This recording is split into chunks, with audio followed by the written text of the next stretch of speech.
Hey all, welcome to Share Trek. This is Raj here. I hope you guys had a great weekend, extended long weekend, and are ready for the market. Today I want to talk to you about Palantir. I had initially invested in Palantir Stock a couple of years ago and finally sold my shares as I found ongoing equity dilution to be very painful to handle. With Palantir posting a profitable quarter and saying that 2023 is going to be their first profitable year, I got interested in looking into this company again. The company had earlier stated that computers alone using artificial intelligence could not defeat an adaptive adversary. Palantir proposed using human analysts to explore data from many sources and called intelligence augmentation. I am curious to find out how ChatGPT and its wide adaptations might impact on the company and its business. For this, I need to understand what Palantir does. This is going to be a difficult task. When I initially invested in Palantir, I invested without in-depth understanding of what the company does. Now I would like to take a closer look. We may have 2 or 3 videos on Palantir to get up to speed with the current status. Let's get started.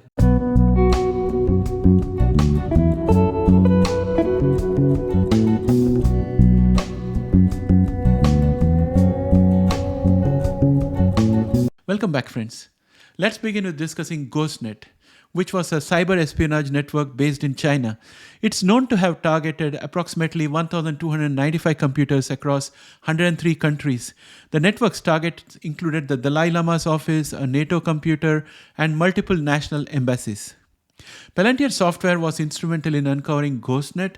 Additional Palantir software was also used to discover another network known as a shadow network.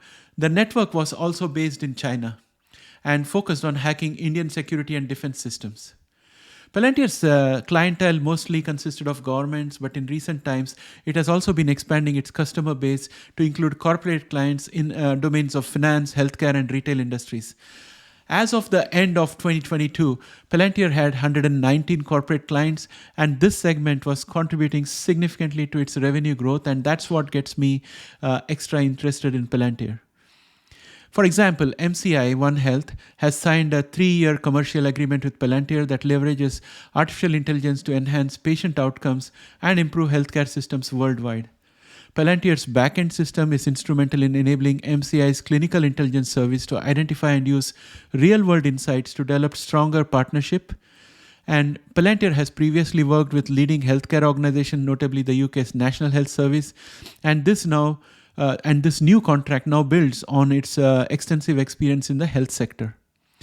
Palantir is a company known for its 3 main products. So now let's look at the products and try to understand them, because if you want to invest in the company, we need to understand them. And as I told you earlier I just went into it as a fad and I had not looked into what exactly Palantir does.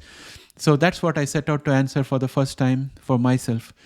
So Palantir has got 3 main products. The first one is Palantir Gotham, and the next is Palantir Apollo, and the third is Palantir Foundry. Palantir Gotham is a data solution that leverages artificial intelligence to serve the needs of global defense, intelligence, and law enforcement organizations.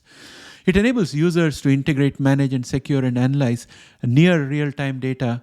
I'm saying near real-time data. It's not real-time data, but near real-time data to make more informed decisions. With Palantir Gotham, organizations can integrate structured and unstructured data from various disconnected systems. The data is then enriched and mapped into defined objects and relationships, allowing users to easily visualize and analyze the data. Palantir Gotham also ensures full data ownership and allows organizations to export data in various formats as required.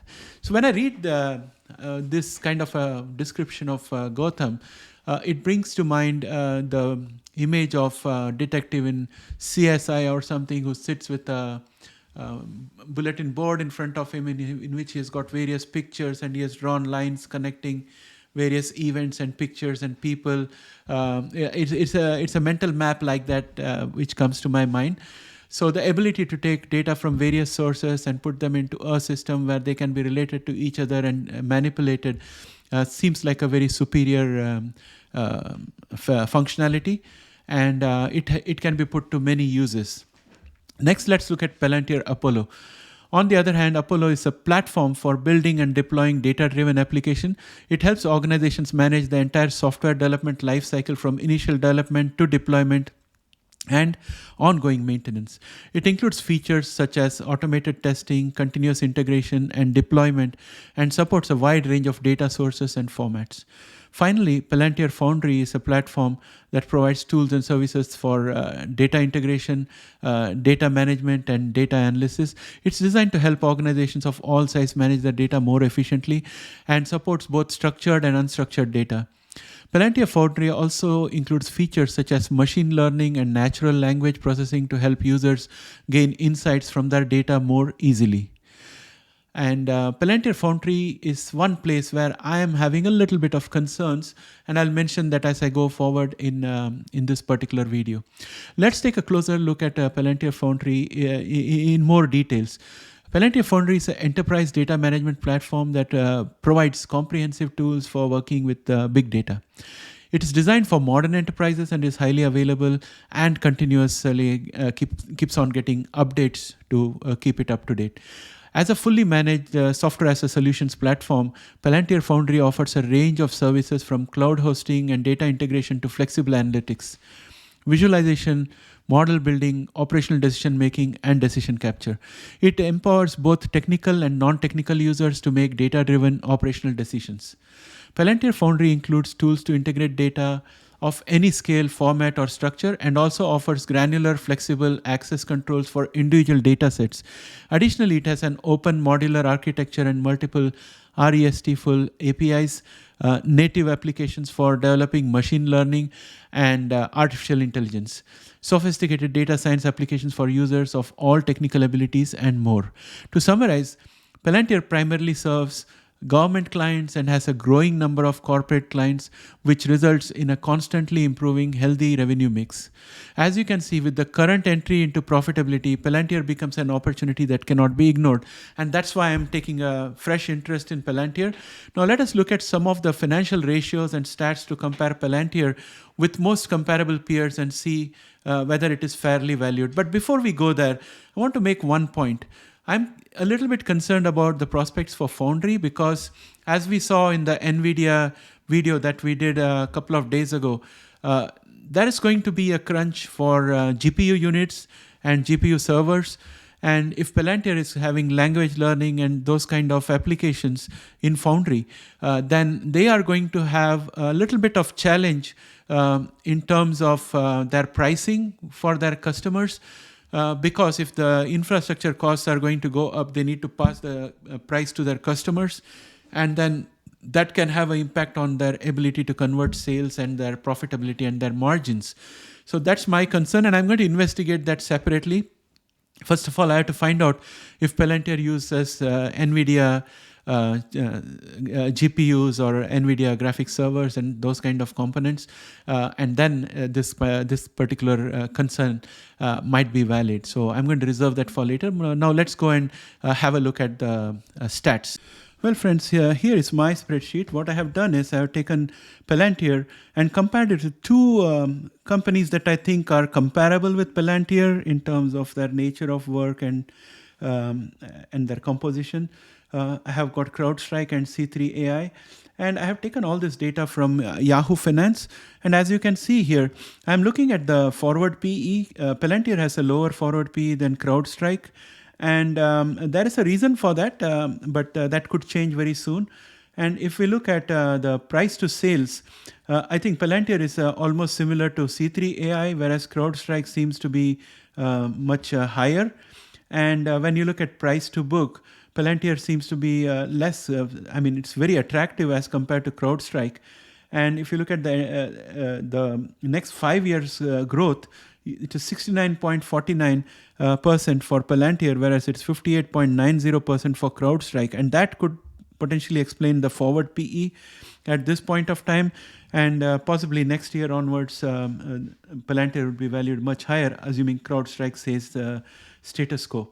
Now, if I was to look at their price targets, I'm looking at 15 for high, 5 for low, and average of 9.01.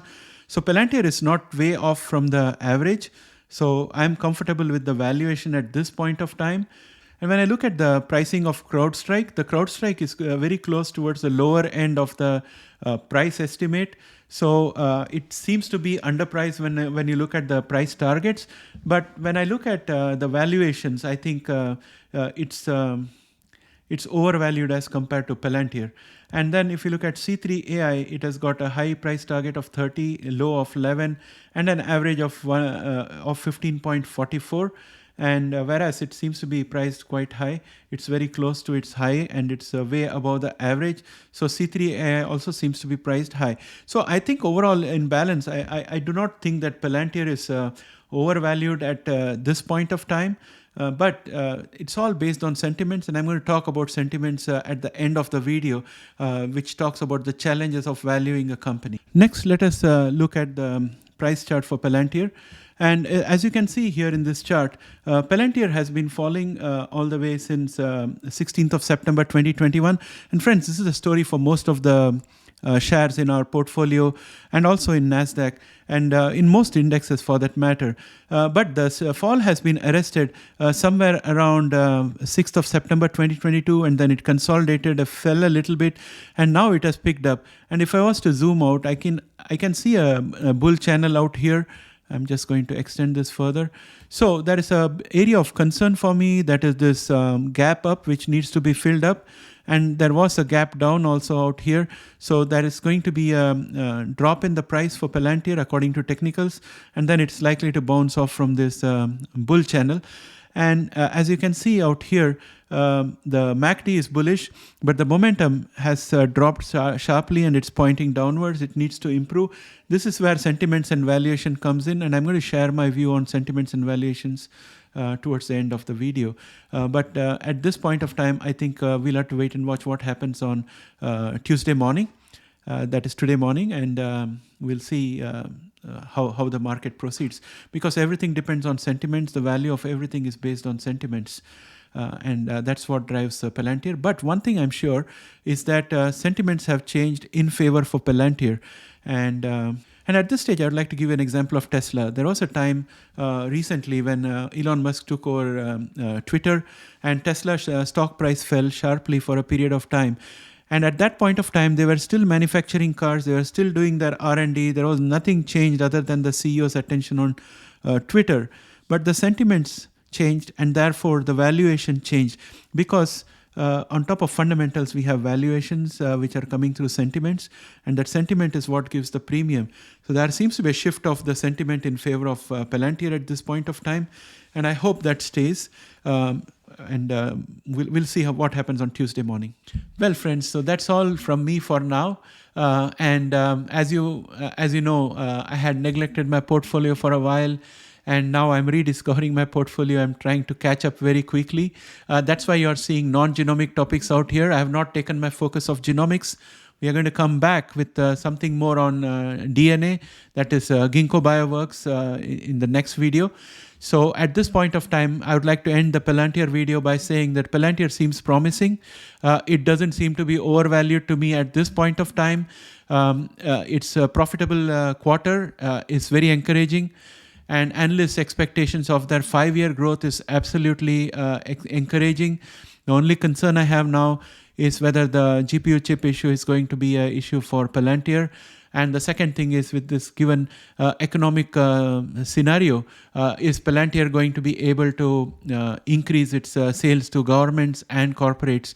One way of looking at it would be that in this kind of a challenging environment, corporates would be looking at getting more economies of scale, and they would look more to the Palantir offerings in order to improve their efficiency and productivity. Also because of geopolitical situation the way it is, I suspect that government clients will also like to stay with Palantir for their offerings and any new offerings or improvements that they can come up with. So this is what I am thinking at this point of time. So I'm feeling a bit bullish about Palantir, but there'll be more videos about Palantir going forward. So please stay tuned. That's all from me, and I would like to hear your feedback about Palantir in the comments below so that I can get your mind share. That's all from me for now. Bye for now. Take care.